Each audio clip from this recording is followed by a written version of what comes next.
Welcome to exercise 3, where we're going to create an object, a JavaScript object. Previous lesson I showed you how to create an object, and now it's up to you.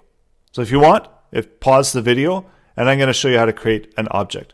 So the objective of this exercise was to think of something that you can create an object out of. And most typically, the easiest one is a car. So that's what I'm going to do as well within this example.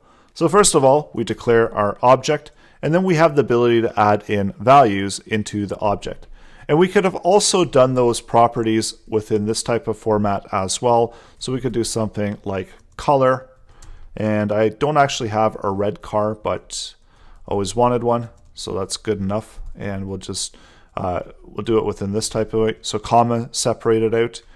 Maybe we can have year of the car, so it's a 2010, and we can have a make of the car. How about a Corvette? Brand, so I believe it's Chevrolet, and so on. So you could do price, whatever the price was, how much you paid for it, 50,000, and so on. So really it's just get comfortable with JavaScript objects, get familiar with them and how to create them, and then also how to retrieve back those values.